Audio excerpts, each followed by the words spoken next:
क्या कभी आप लोगों ने भी ऐसे रोटी खाई होगी? उत्तराखंड की छीमी की रोटी। इसका स्वाद लिया है क्या आप लोगों ने कभी? दोस्तों, ये है हमारे इधर की छीमी की दाल की रोटी। यहाँ तो इसको राजमा बोलते हैं, लेकिन हमारे इधर इसको छीमी बोलते हैं। और उत्तराखंड की यह देसी छीमी की रोटी इतनी स्वादिष्ट होती है कि घी के साथ खाओगे ना आप तो मज़ा ही आ जाएगा आप लोगों को। हमारे इधर इसको घी के साथ खाया जाता है और हमारे उत्तराखंड में तो इसको सालों से खा रहे हैं इस दाल की रोटी को। दोस्तों, सच में शुरू करने से पहले नमस्ते आप सबका मेरे चैनल में। स्वागत है किरण की घर की रसोई में। तो इसके लिए ले ली मैंने छीमी। रात में भिगो दिए थे मैंने ये, और सुबह मैंने इनको अच्छे से वॉश कर लिया था 2-3 पानी से। और फिर हमें इनको उबालना है और इसमें हमें कुछ भी नहीं डालना। मैंने सिर्फ इसमें पानी डाला था। पानी इतना डालना कि ये छीमी के ऊपर आ जाए, और फिर हमें इसमें 4 या 5 विसल आने देनी है, क्योंकि ये थोड़े हार्ड होते हैं ना, राजमा की तरह। तो मैंने इसको उबालने रख दिया था। तब तक हम अपना आटा गूँथ लेते हैं। इसमें डाल दिया था मैंने नमक, कुछ नहीं डालना इसमें, और तेल डाल दिया था मैंने थोड़ा सा।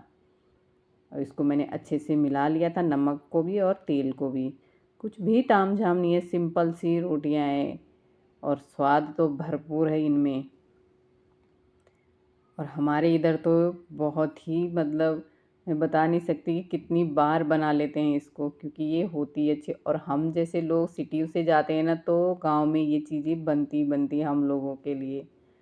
और आटा मैंने रेस्ट पे रख दिया था, और इधर देख लेते हैं हम कि छीमी उबल गई या नहीं। छीमी भी अच्छे से उबल गई है, देख सकते हो कितने अच्छे से मैश हो रही है। और इस दाल को हम तो जैसे उड़द की दाल, यहाँ तो बोलते हैं ना दाल मखनी वगैरह, उनके साथ भी डालते हैं इनको हम। और मैंने इसको छानने के लिए रख दिया, क्योंकि इसका पानी नीचे आ जाता है।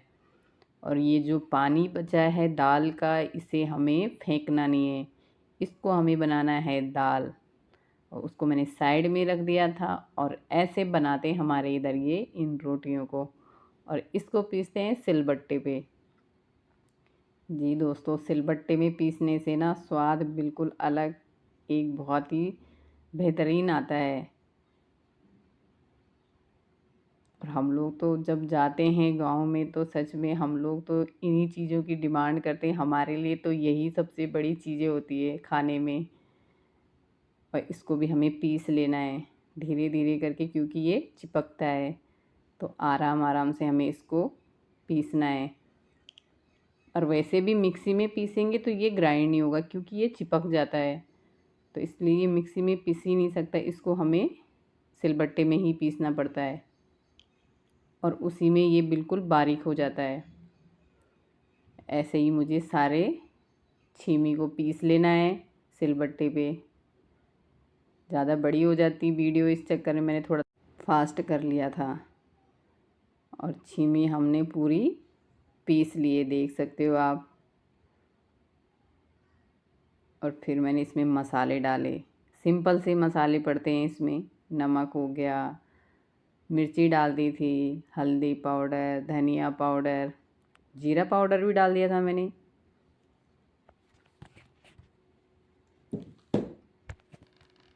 बस धनिया नहीं था मेरे पास इधर, वो रह गया था बस।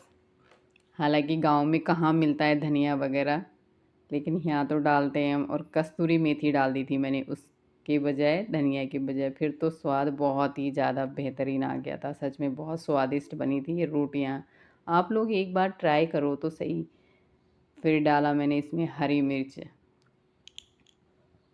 जी दोस्तों, और मैं देती हूँ आप लोगों के कुछ टिप्स देती हूँ मैं आप लोगों को, क्योंकि ये दालें ऐसी होती है कि हमारे लिए बहुत ज़्यादा अच्छी होती है। पौष्टिक प्रोटीन भी बहुत ज़्यादा होती है हमारे इधर की दालों में, क्योंकि ये नेचुरली होती है, हम खुद उगाते हैं इन चीज़ों को। और आटा भी हमें देख सकते हो कितना फूल गया अच्छा सा। और अब हमें भरना है इनको इसके अंदर। तो हमें एक लोई ले ली मैंने, उसको मैंने थोड़ा सा हाथ से फैला दिया था। और इसमें जब हम लोगों की मम्मियाँ बनाती थी ना, तो हम सच में मम्मी के हाथों का स्वाद तो भूल ही नहीं पाते हैं। तो हमें लगता था कि मम्मी बनाओ जल्दी, लेकिन अंदर का जो मसाला है ना, उसको ज़्यादा भरना, बाहर का कम करना। मम्मी लोगों के लिए हम ऐसे ही बोलते थे। और इसको भी देख सकते हो मैंने कितना ज़्यादा भरा है, और बाहर का जो है वो बहुत कम है। और ऐसे में मैं पहले सारी वो बना देती हूँ, मसाला भर देती हूँ आटे के अंदर, क्योंकि फिर बेलने के बाद फटाफट से रोटियाँ बन जाती है। और इनमें आपने देखा ही होगा, कोई तामझाम नहीं है, कोई वो नहीं है। जो हम घर में जो चीज़ें करते हैं ना, वही चीज़ों का इस्तेमाल किया जाता है इनमें। तो हम लोगों के गांव की बात ही अलग होती है कि इन चीज़ों का स्वाद हम लोगों को ना सिटी में आके ज़्यादा महसूस होता है। और इधर मैंने बेल के, और धीरे धीरे ही बेलना है, तेज़ हाथों से नहीं बेलना है, क्योंकि ये फट जाते हैं फिर। और आप देख सकते हो कि कितने अच्छे से बन रहे हैं, फूले फूले से बिल्कुल बन रहे हैं ना, कचौरी की तरह। अंदर मसाला जो होता है ना, ऐसे ही होता है सेम कचौरी के जैसा। कचौरियाँ भी ऐसे ही बनाते हैं हम लोग। तो मैं रोटी पूरी बना देती हूँ, पराठा ही बोलेंगे, दाल के पराठे। हालांकि हम लोग जब गांव में बनाते हैं ना, तो इनको चूल्हे के अंदर डालते हैं, तवे में सेकते हैं, और फिर चूल्हे के अंदर जाती है ये रोटियाँ।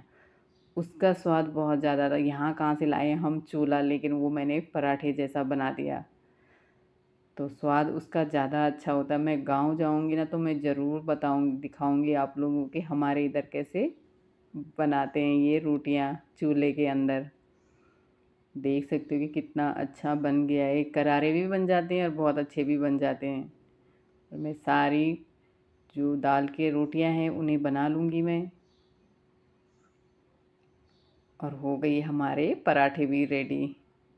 आप लोग बताइएगा मुझे कि मैं इनको क्या नाम दूँ, पराठे दूँ या रोटी बोलूँ। तो आपको मैं दिखाती हूँ कि आप इनके अंदर देख सकते हो कि मसाला देखो आप इनका, दाल अलग है बिल्कुल, और बाहर की जो रोटियां हैं वो रुमाल की तरह है, बिल्कुल पतली पतली सी। और मेन चीज़ है, हमारे इधर इसको घी में खाया जाता है। घी में ये बहुत ही ज़्यादा स्वादिष्ट होती है दोस्तों। हाँ जी दोस्तों, अगर आप लोग भी ऐसे बना के खाओगे तो सच में आप आलू पराठे खाना, साधारण रोटियां भी भूल जाएंगे। और मैं सर्व कर लेती हूँ। और आप देख सकते हो कि मैंने घी कितना सारा डाला है। हमारे यहाँ तक कि हमारे बच्चों को भी पता है कि इस रोटी को घी में ही खाया जाता है। तो हमारे बच्चे बोले घी दे दो। और फिर मैंने चटनी भी पीस ली थी हमारे गांव की तरह। और चाय, बता नहीं सकती कि स्वाद दुगना हो जाता है, चाय ज़रूरी होती है इसके साथ। तो आप लोगों को मेरी ये रेसिपी कैसी लगी, प्लीज़ मुझे कमेंट्स में ज़रूर बताइएगा कि आपको कैसा लगा ये। और शेयर ज़रूर करिएगा। मिलूँगी मैं न्यू वीडियो के साथ, तब तक के लिए टेक केयर, बाय बाय।